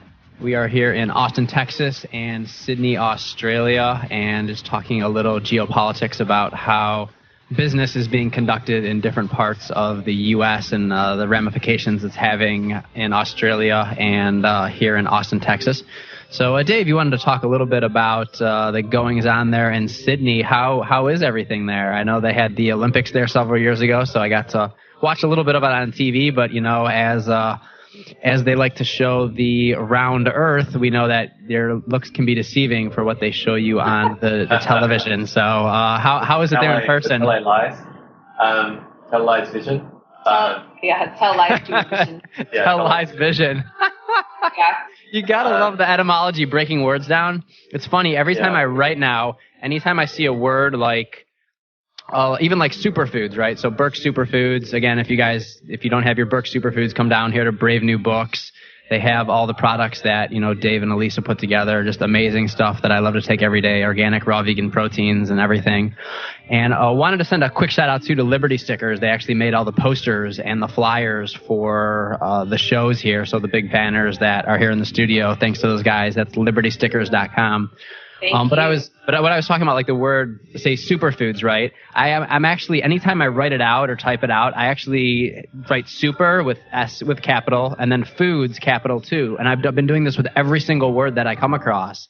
And it's amazing the way certain words will break down, and then you can discuss the etymologies and, you know, where they come from. And you learn so much about language by doing that. Yeah, once you really get into, like we talked about this show a couple of weeks ago, and we should get more into it. When you begin getting back to what the liberal arts were, not this fake liberal, anti-life, anti-knowledge, anti-science, extreme views that some people have, and they use the feel of liberalism to cover it. Doing disservice to the liberal arts, the greatness of what liberalism is, which was based in the quadrivium, the trivium. Your ability to problem solve and to see the mathematical archetype of language and how language can lift the awareness of a human being to be able to solve the problems of society from structural, as far as its engineering, as communicative of how business and politics, of law, of the courts, how all our laws were based off the natural laws, the observations of nature. It really is a light in the darkness. And it's kind of interesting, you know, a lot of people talk about Freemasonry and founders being Freemasons. And so my ancestors actually were founders, founding fathers in the United States. And when you talk about the Freemasonry, and I ended up getting a book given to me that was pre-World War I and II, and it was a Freemasonry book, and it was one of their, in a sense, it was a instructional manual for the apprentices of Freemasonry of a particular lodge, and the book is an original. And it was fascinating because the book was instructing someone to how to refine their mind to find the light and truth. And it was going into the study of the quadrivium, the liberal arts, of understanding, you know, number, arithmetic, geometry, music, these arts as a way to be able to decode reality and be able to create incredible works of both physical and of spiritual within the self. And, you know, you see how far the liberal arts have moved away from what it grammatically, it mathematically, its etymology is meant to represent. And you look at the definitions of how liberal arts was put together. And like Elisa said, she went to UCLA for undergrad at liberal arts school, and she learned nothing about the quadrivium, the trivium, the actual cause of what liberal arts were. No, I never even heard of it until recently. And it's so life-changing. It is such a light in the darkness. And being able to then talk to these so-called extremists who use the feel of the word saying, oh, I'm a liberal, and you bring them back to the etymology of the words. And, no judge, I don't think, or third party, if they looked at the definition, the etymology definition of liberal, and someone saying they're liberal would be like, oh, that word matches, you get 10 out of 10 for your exam of draw the line to the person who represents the definition of the word liberal. Yeah. And it's kind of interesting in Australia, the Liberals are actually the conservative libertarians because they define how they act by the etymology of the words. Because when I was meeting Liberals in political groups in Australia, because I love to learn from every group what their viewpoints are, they're the conservative libertarians. And it's like, huh? They're like, well, look at me like I'm stupid. Like, don't you understand where the word liberal and liberty and liberal arts came from? And I'm like, well, I do more than I did last week. Yeah. And it's fascinating that you can have two opposing, complete different views in two countries, but the etymology, the root etymology of the words is as they lie. Yeah, it's interesting what people want to align themselves with, their ideal, and then what they actually represent sometimes are different. Yeah, and when we're talking to some people from China, Australia gets a lot of, as described by the Chinese people themselves, some of the people who are from very strong, successful, educated families from China come to Australia. It's very close, and they invest in Australia. And I had the pleasure of having some dinner with one of these people. And, fascinating, wonderful, empowered girl, just like I call her she's like a little Kondo hero, kung fu girl. That's little qualities of that I love and see in all women. She's educated, she's empowered, she's strong, she's has her independent thoughts. She reminds me of some of the Lisa, some of the Texas spirit of the girls in Texas. They're strong, educated, kind, empowered. Empowered. And that's like how being a reincarnated in a male body. I like to see women empowered. I think it's a very attractive quality. It gives strength to both women and men, empowered women. And I was talking to her. She was saying how so many Chinese business groups and banking groups and manufacturing groups they actually want to see Trump win the election. And I'm like, why would you want to see Trump? I'm just curious, why would you want to see Trump win the election? They're like, well, conservative values. And they're talking, because remember, English is a second language.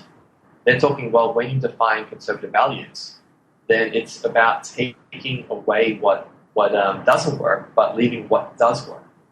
And then, you don't want to make these huge changes because you're going to disrupt your core center of how the country is prosperous. You just want to keep on, slowly refining and fixing it.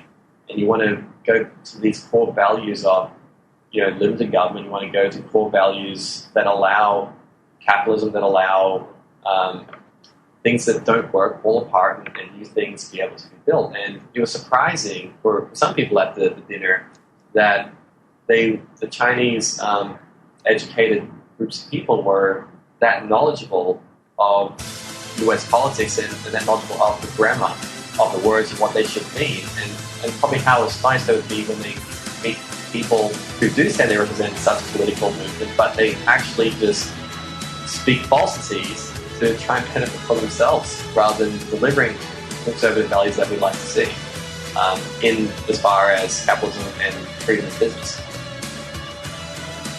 Hang tight, everybody. We'll be right back after this short break. When teenagers don't get enough morning sunlight, they may have a tougher time sleeping at night, and that can cause lower grades. I'm Dr. Catherine Albrecht, and I'll tell you about the latest research into sunlight and night owl syndrome next. Privacy is under attack. When you give up data about yourself, you'll never get it back again. And once your privacy is gone, you'll find your freedoms will start to vanish too. So protect your rights, say no to surveillance, and keep your information to yourself.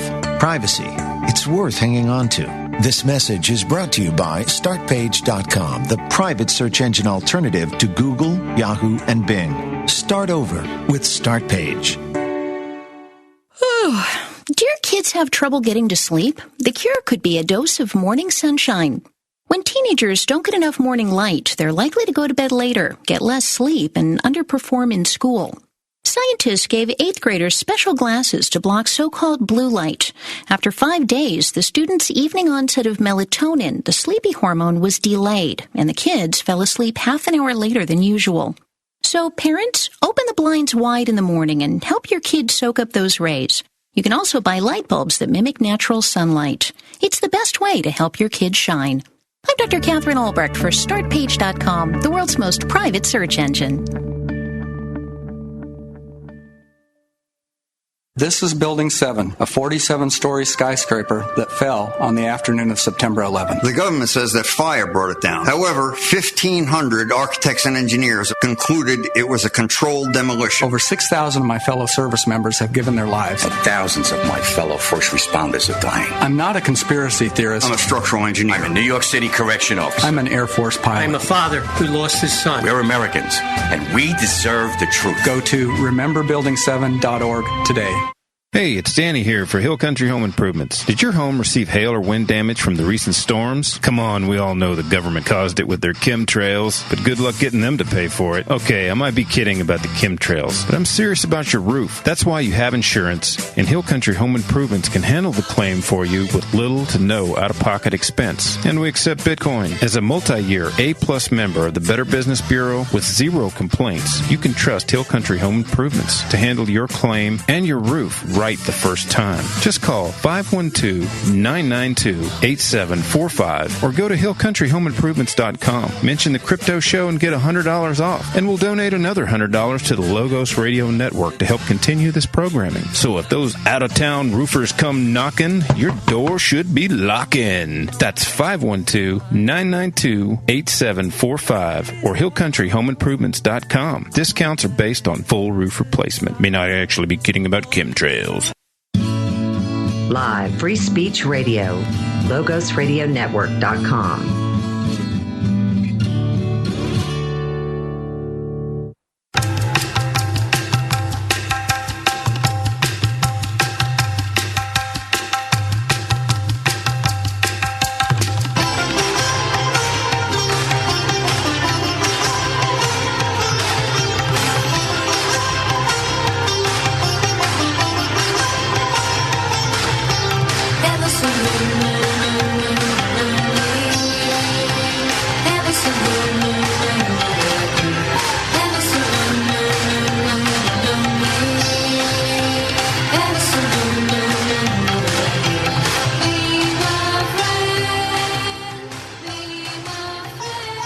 Welcome back to the show, everyone, here in lovely Austin, Texas. Although it is a little bit rainy today, but I guess every once in a while it's nice for all the plants and trees here to get some water.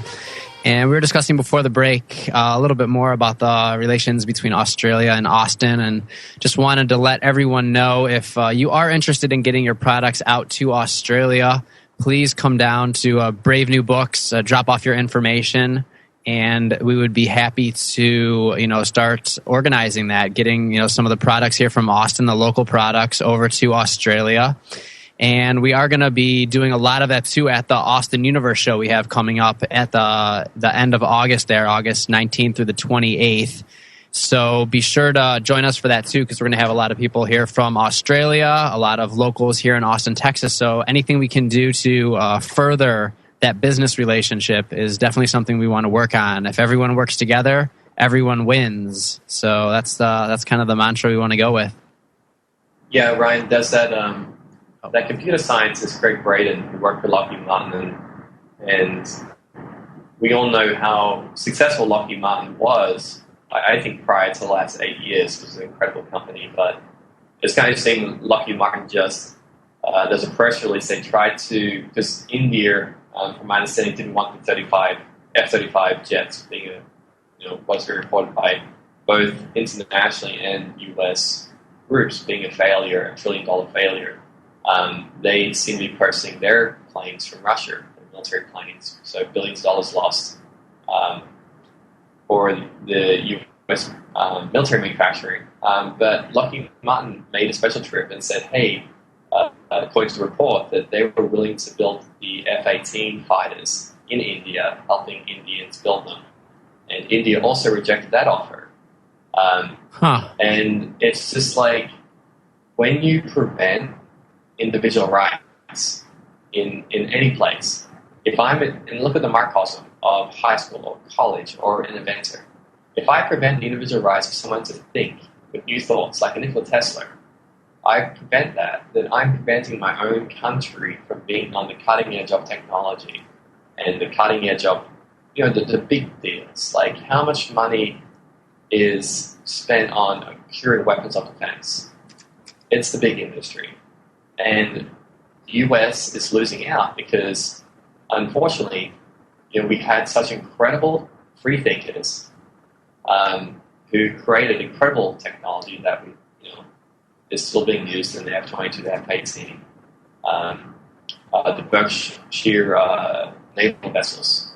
And we've gone on some weird thing the last 8 years and just created technology that doesn't seem to work by their own reports. And, when you see the idea of collectivism, to where they're shutting down independent thought, independent ways of life, the self-empowerment of the person, there more and more of your individual rights is being pressured on to have you think a certain way. Like, even the debate of a flat earth or a globe earth. Let's just look at the facts. Let's use our quadrivium, trivium. Let's use the systems of process that we learned that involved in our court systems of listening and debate. Let's not use sensationalism. Let's just look at the numbers. And, we'll all come up to the truth. We don't have to convince someone of the truth, because the truth is the truth. We just need to have an open debate where both groups want to see truth, not see special interests, contracts. And so unfortunately, we've just seen the Lockheed Martin debt to equity ratio. Ryan, I think you were looking at that last week, right? What was it approximately? I don't remember offhand, but it was just pretty ridiculous. In a reasonable world, some of these companies, the amount of debt they have versus the amount of money they're bringing in is just so ridiculous. If there weren't money just being printed out of thin air and them getting forced government contracts, like, all these companies would be out of business. It's not a plausible business model for anyone who doesn't have access to free money. It's just impossible. It would never work. So it's... and even just recently, the Australian government gave a contract to France, $50 billion to build a submarine, non-nuclear submarine. Now, in Texas, we have nuclear submarines. We have great submarines. We did have great submarines. And then there's a report that the submarine engines have all these problems that are being built in the US at the moment. Maybe that's the reason why the government in Australia decided to have France do it. Or they've been looking at Japan having built it. And, you have to ask yourself, like, what happened over the last 8 to 10 years that our military equipment in the US, our companies like Lockheed Martin, Northrop, were producing equipment that people, that were buying because of its quality. And now you've got a huge shift to buying equipment from Russia or from China. And the testing is coming out that this is by some of their own US, scientists, researchers, government people saying that, yes, the Russian and Chinese technology is ahead in some cases or on par on some cases, and it's being made for the fraction of the cost. Like, how did free thinking, creativity, the ability for a Nikola Tesla to rise and create, such advancements, what's going on where they're having that freedom prevented, that creativity prevented, that small business, that greatness prevented?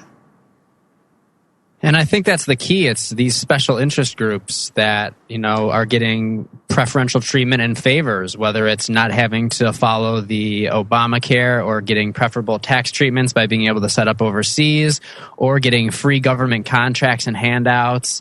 It's just completely ridiculous, and it destroys the idea of capitalism and the idea of people being able to compete against each other, not pretend to compete against each other or forced to compete against each other, being able to compete against each other to have the best product.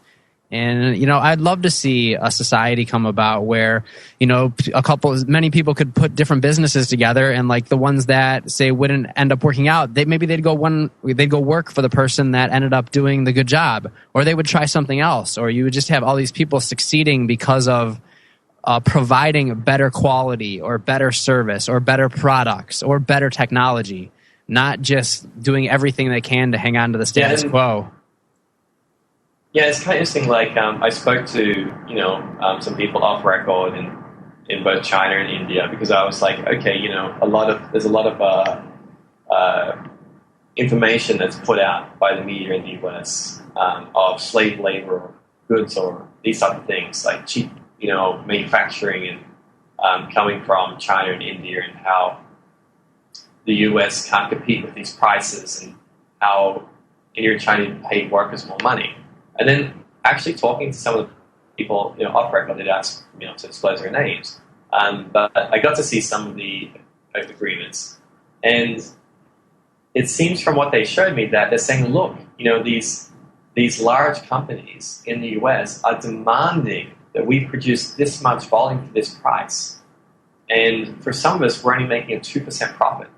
Mm-hmm. A lot of us won't even touch any of these big contracts from US companies anymore, because we need to pay our workers and our families enough money to, you know, survive, perhaps to be able to pay for their kids' food and go to school. And they're saying the pressure isn't from us wanting to carry out these contracts at these prices.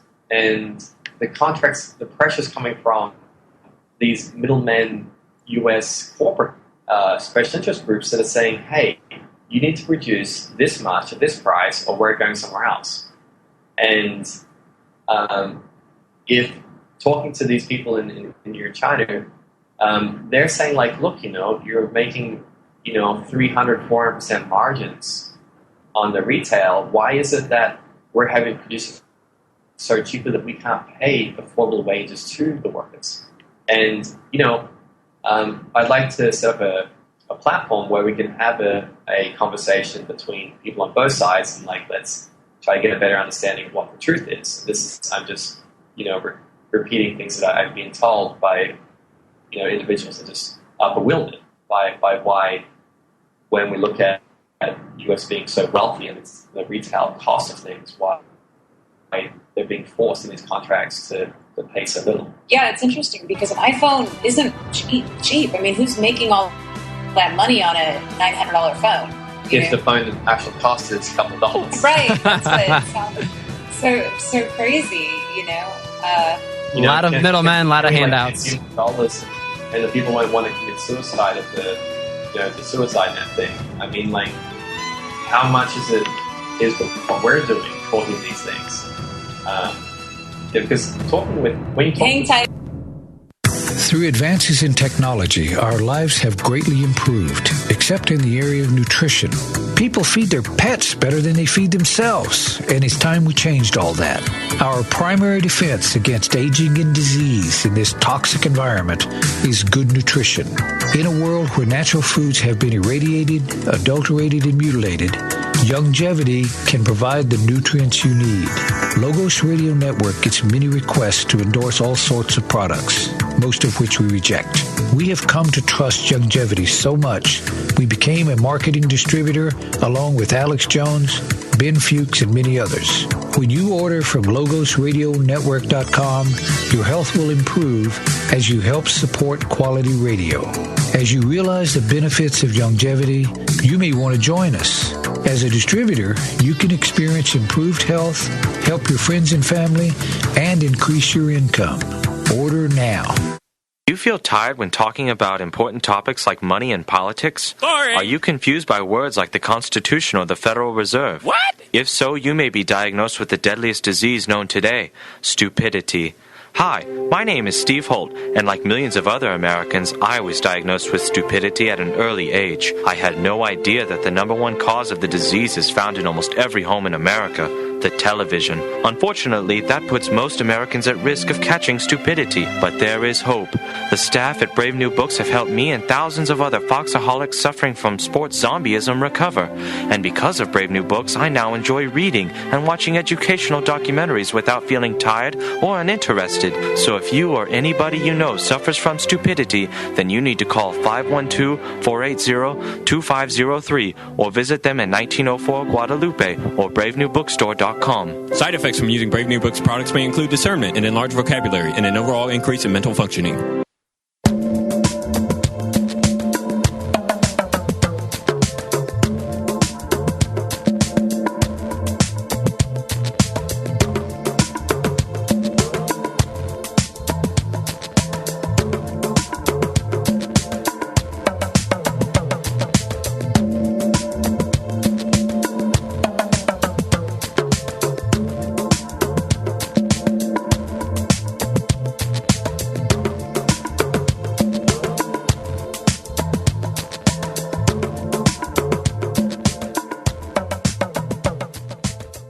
Welcome back to Nourishment for the Spiritual Warrior here on the Logos Radio Network, 89.1 FM in Austin, Texas.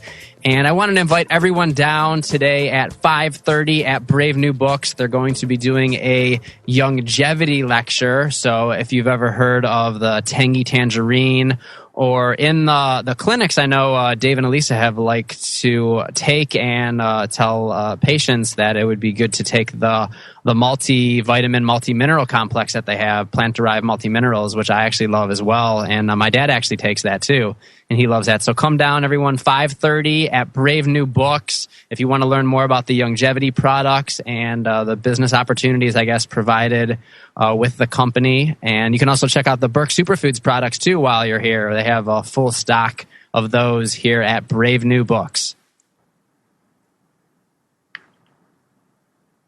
Yeah, Ryan, one thing I was thinking just the other day that I love about Austin and about Brave New Books is there's always something going on, it seems, at Brave New Books. They're always having some kind of event or some kind of premiere or movie showing, and it's just such a wonderful community hub where people of like minds, I can say, but maybe not everyone thinks exactly the same, but it's cool because there's a discussion point and a place to meet and to talk about just alternative ideas and nutrition and health and politics. Yeah, you can sit down. People are looking for a truth, and you can sit down and listen and have a conversation, and together you can work out and undo the knots of whether it's deceit, lies, or just not understanding the true nature of reality, and try to come up together with cooperation, a more honest viewpoint of the world, or where the world's at, or where you're at.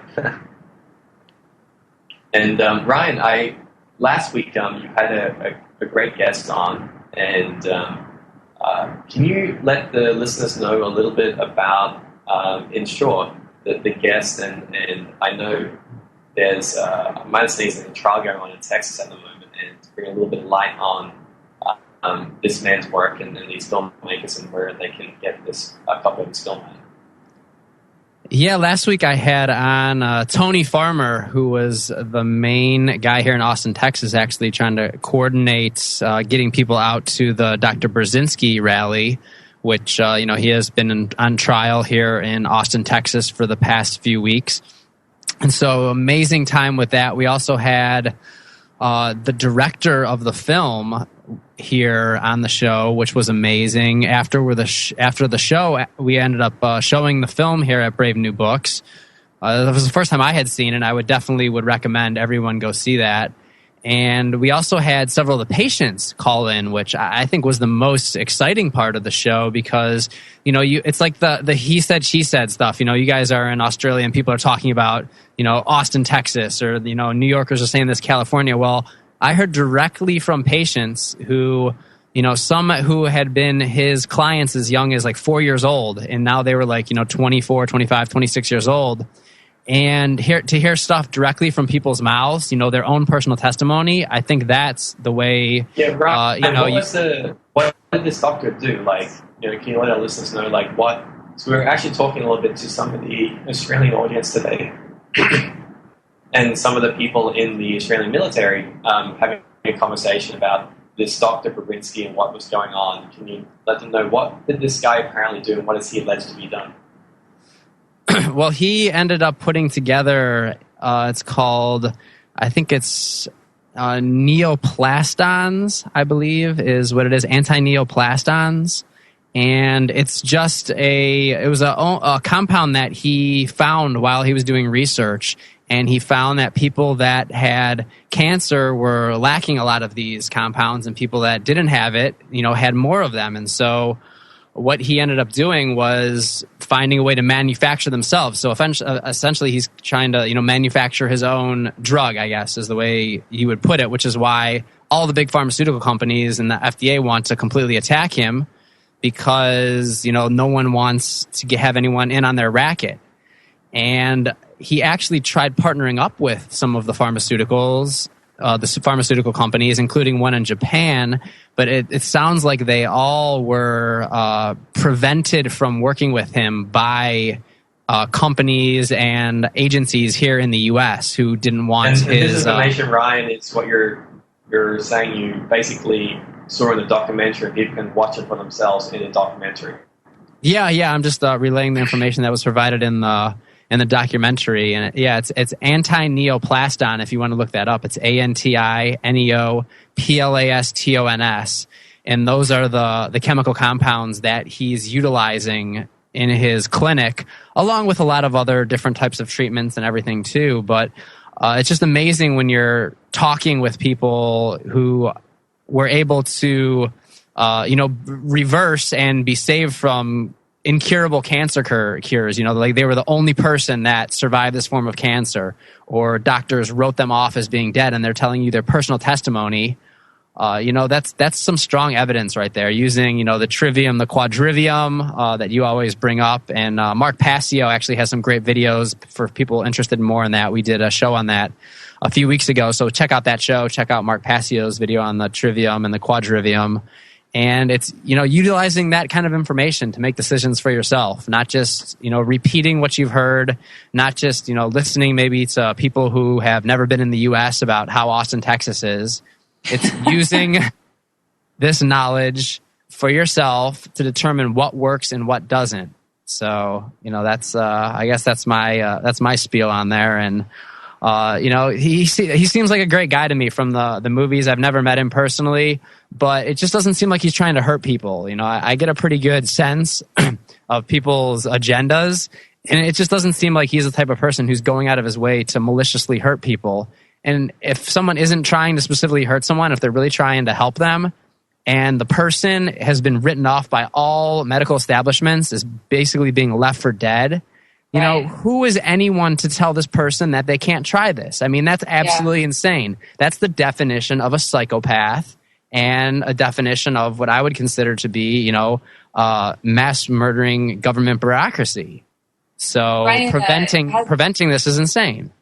Yeah. Has there been any, I know you said he's on trial right now in Austin, you said? Has there been any developments in the last week or so yet? I haven't heard. I think the trial was supposed to be ending, but I haven't heard. I even looked online, but I haven't heard any updates as far as to what happened with the trial or where it stands right now. I'm still waiting to get updates from everyone that I had been with here that past week. And Ryan, just from looking at the documentary and speaking with the documentary filmmakers, approximately how many people do you think, and just an approximate, that this doctor may have helped heal or cure? I'm not sure exactly what the legal word that people are associating with it, because there's such a word game that's put in play of cancer. I mean, you're talking about easily hundreds, if not thousands, possibly more. I mean, they've raided his facility several times and taken all the documents. And, It's very interesting. I just Googled Brzezinski to see if there's any more news, and apparently this is an interesting article. FDA closes last option for 20-year-old RI cancer patient facing death. So there's a kid that it looks like after he had been approved to get this trial for Brzezinski, and the FDA decided to reclassify some of the ingredients, the raw materials the Brzezinski Institute uses to synthesize the antineoplastons. And now it looks like they're preventing him from getting this medicine. So they're essentially just killing this kid. I mean, that's what they're doing. So now, congratulations, everyone in the U.S. Congratulations to the FDA. You know, you guys are doing such a great job out there. You're actually murdering people. So nice having that on your hands, everyone, with the FDA. Yeah, it's kind of fascinating, Andrew. Ryan, when I spoke to some of our friends from other countries in China, they were like, can you send him over to China? He says, they're like we need smart people like that to help our people in China. Can he come visit us? And I was like, I'll ask. Wow. I mean, that's what the insanity is. Like, you know, when people's individual greatness, you know, their connection, like Nikola Tesla said, you know, he believed that all the information we needed was in the universe, and our brains work as a receiver. And when the universe has chosen someone like this doctor, and like I said, I didn't know that much about it, but it's chosen individuals to deliver, like in a sense of profit, solutions to things we had. You know, we need to let them have the individual space to do what they're meant to do. We wouldn't have electricity if, you know, the individual rights of Nikola Tesla were more reduced than what they were. I mean, he had so much to offer. Wow. Yeah, that's true. I wanted to answer your question here, Dave. And so this is from this article, which actually just came out today. It's on golocalprov.com if you want to check that out. And it's FDA closes last option for 20-year-old cancer patient facing death. It looks like since then, he's used his drugs to treat over 2,300 cancer patients. And it looks like total he's had over 8,000 patients, 2,300 for cancer, and has authored more than 300 journal articles and registered 244 patents across the world. So again, I'm just making a guess here. I don't know. I'm guessing that most of the people involved with the FDA have provided little to absolutely nothing useful to the rest of society in the form of cancer cures, journal articles, or patents. And so you have a group of people who provide nothing for anyone, telling those of us who actually are going out there doing things what we can do. And that needs to end. It needs to end now. Yeah, I mean, I think he's in a good place. He's in Texas, so God bless Texas and the Texas spirit of people. You know, don't mess with Texas. Texas people will fight back. And, I will put a prayer out there that, the truth sets Mr. Brzezinski free, and people who can't help it, and eventually can't help this young man who has this problem, that information and alternatives get to him to help. Very true. Join us next week. The Bible remains the most popular book in the world, yet countless readers are frustrated because they struggle to understand it. Some new translations try to help by simplifying the text, but in the process can compromise the profound meaning of the Scripture.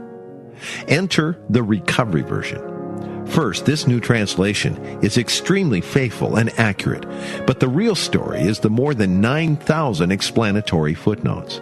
Difficult and profound passages are opened up in a marvelous way, providing an entrance into the riches of the Word beyond which you've ever experienced before. Bibles for America would like to give you a free recovery version simply for the asking. This comprehensive yet compact study Bible is yours just by calling us toll-free at 1-888-551-0102 or by ordering online at freestudybible.com. That's freestudybible.com. You are listening to the Logos Radio Network, logosradionetwork.com.